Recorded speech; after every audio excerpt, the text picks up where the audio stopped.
Anda kembali menyaksikan Sido Malam pemirsa, ujian nasional akan kembali digelar pada bulan November mendatang. Namun ujian nasional kali ini hanya diperuntukkan siswa sekolah menengah atas, sekolah menengah kejuruan Madrasah Aliyah.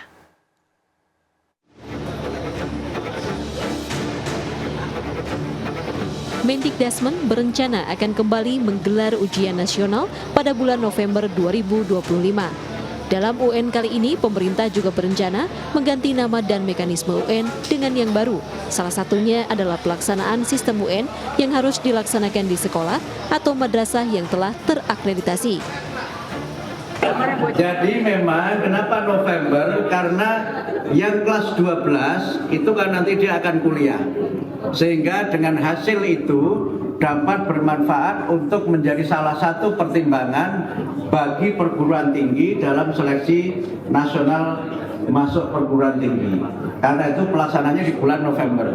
Sedangkan untuk yang nanti SMP dan SD itu pada tahun 2026. Itulah kenapa November ya. Jadi tidak ada hubungannya dengan Gun N' Roses November.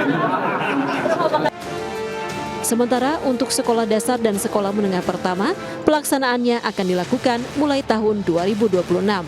Dalam kesempatan yang sama, Menteri Pendidikan Dasar dan Menengah, Mendikdasmen Abdul Muti, memastikan istilah ujian dipastikan hilang. Sebelumnya, UN dihapus pada tahun 2021 dan digantikan asesmen nasional. UN diterapkan bukan untuk mengukur kelulusan siswa, tetapi sebagai sistem yang dilakukan untuk mengukur kemampuan belajar siswa dan kualitas lingkungan belajar di sekolah. Hal ini bertentangan dengan survei Federasi Serikat Guru Indonesia (FSGI) pada November 2024. Hasil survei menunjukkan mayoritas guru setuju UN dihapus. Dari survei diketahui sebanyak 87,6% responden setuju UN dihapus. Sisanya setuju UN digelar. Sementara itu terkait zonasi, 72,3% responden setuju PPDB sistem zonasi dipertahankan, sisanya setuju zonasi dihapuskan.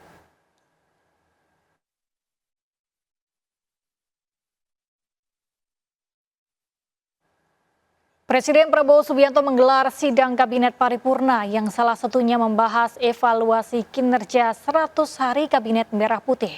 Selain evaluasi, Presiden Prabowo juga memberikan arahan kinerja untuk 100 hari ke depan. Soal apa agendanya? Oh iya, belum tahu arahan. Ibu, sedikit Ibu. Sejumlah menteri dan wakil menteri dalam Kabinet Merah Putih mendatangi Istana Kepresiden Jakarta Rabu siang untuk menghadiri sidang Kabinet Paripurna. Selain membahas evaluasi kinerja 100 hari Kabinet Merah Putih, sidang Kabinet juga membahas arahan untuk 100 hari ke depan. Salah satu yang diangkat terkait swasembada pangan yang ditargetkan tercapai dalam 3 tahun ke depan. Selain swasembada pangan, Presiden Prabowo juga menargetkan swasembada energi. Ya, lepas saja, lepas. Kriteria selanjutnya adalah harus mengarah kepada swasembada pangan dan swasembada energi. Kita harus mampu memberi makan kepada seluruh rakyat Indonesia. Tidak lagi import, dan saya terima kasih kepada jajaran menteri-menteri yang telah melaporkan kepada saya tahun 2025 lagi, tahun 2025 ini kita tidak akan import beras lagi, tidak akan import jagung lagi, tidak akan import garam lagi.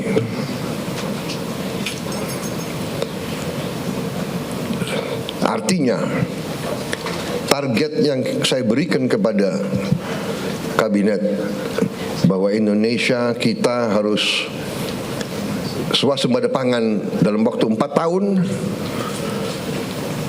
Alhamdulillah target itu bisa kita capai akhir 2025, paling lambat awal 2026. Jadi mungkin 3 tahun lebih cepat dari sasaran yang kita tetapkan. Pemerintah menargetkan swasembada pangan nasional pada tahun 2025. Tanam jagung 1 hektar digelar di beberapa daerah dengan memanfaatkan lahan tidur maupun lahan produktif.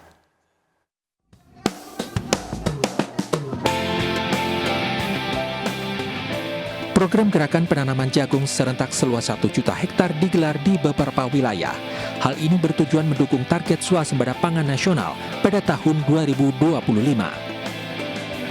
Program tanam jagung serentak pada tahun 2025 dengan memanfaatkan lahan perkebunan serta lahan kering di berbagai wilayah di Indonesia dengan target tanam 1 juta hektar selama 1 tahun.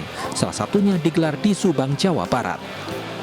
Arahan Bapak Presiden Republik Indonesia menyampaikan, memerintahkan kepada kita semua agar mencapai swasembada dalam waktu yang sesingkat-singkatnya, secepat-cepatnya, khususnya padi dan jagung. Dan kami mendapatkan tugas untuk bisa melaksanakan swasembada di bidang jagung dengan target penanaman 1 juta hektar selama 1 tahun. Tanam jagung 1 juta hektar juga digelar di Sidoarjo, Jawa Timur. Berbagai pihak mendukung target pemerintah swasembada pangan tahun 2025 dengan memanfaatkan lahan produktif di Kecamatan Balong Bendo. Tentunya harapannya bahwa nanti kita akan melaksanakan panen nantinya, panen jagung, dan harapannya bahwa mulai dari kegiatan hulu sampai dengan kegiatan hilir nantinya menampung hasil panen ini, itu yang kita juga bersama dari Kepala Dinas Pertanian akan melakukan upaya. Swasembada pangan merupakan salah satu program Astacita Presiden Prabowo Subianto selain swasembada energi hingga ekonomi kreatif. Dari Subang, Jawa Barat dan Sidoarjo, Jawa Timur, Yudi Heriawan Juanda, Yoyo Agusta, iNews melaporkan. Berdasarkan survei Litbang Kompas, tingkat kepuasan publik terhadap kinerja 100 hari pemerintahan Prabowo Subianto dan Gibran Rakabuming Raka mencapai sekitar 80%. Kinerja Kabinet Merah Putih pun diapresiasi Ketua DPR RI Puan Maharani.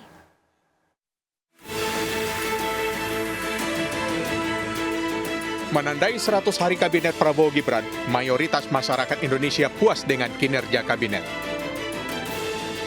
Survei Litbang Kompas menunjukkan 80,9% responden mengaku puas terhadap pemerintahan Presiden Prabowo. Bahkan, hasil ini lebih tinggi dibandingkan pemerintahan Presiden Joko Widodo tahun 2015 lalu. Sekitar 19,1% responden lainnya menyatakan tidak puas terhadap kinerja Prabowo Gibran.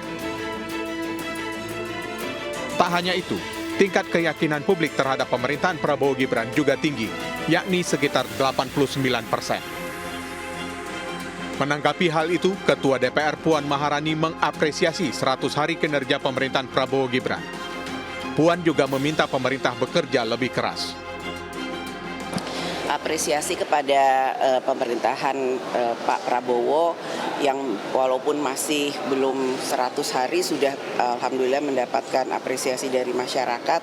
Ini merupakan tantangan dari pemerintahan yang sekarang untuk bisa lebih bekerja keras dalam menjalankan pemerintahannya sehingga apapun hasilnya adalah untuk rakyat. Jadi bekerja lebih baik, bekerja dengan lebih semangat, dan apapun yang menjadi kekurangannya akan bisa ditindaklanjuti dengan evaluasi yang terbaik bagi rakyat.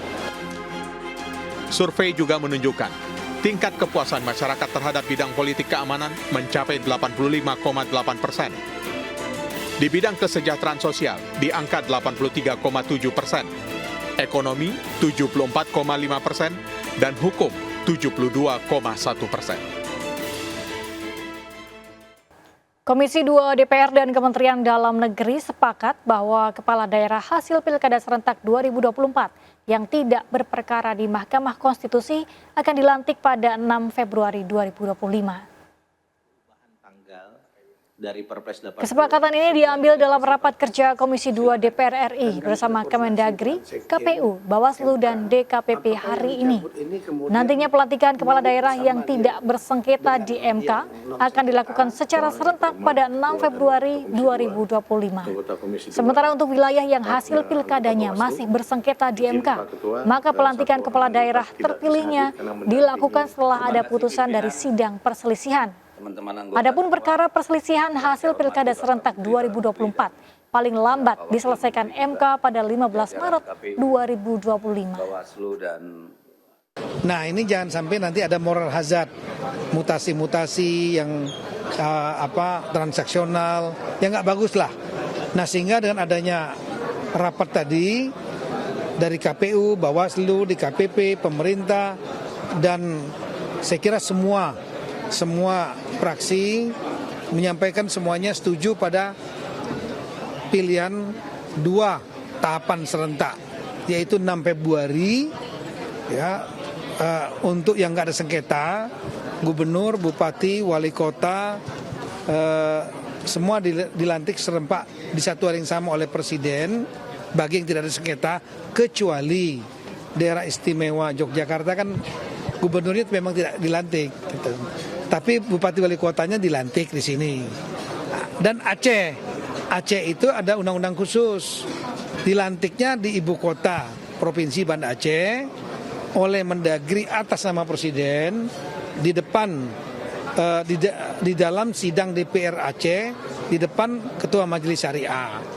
Bupati wali kotanya juga sama, ada ketentuan khusus, lex spesialis, yaitu dilantik oleh gubernur di depan Ketua Majelis Syariah di DPRK masing-masing. Kecuali itu. Nah, nanti tahap keduanya kita melihat proses dismisal yang informasinya tanggal 13 tapi 15 diserahkan hasilnya kepada KPU. Nah, kalau jumlahnya masif sekali banyak ya kita akan lakukan pilkada serentak, nanti diaturnya di dalam Perpres yang nanti Perpres 80 itu akan direvisi ya. Saya kira itu, makasih.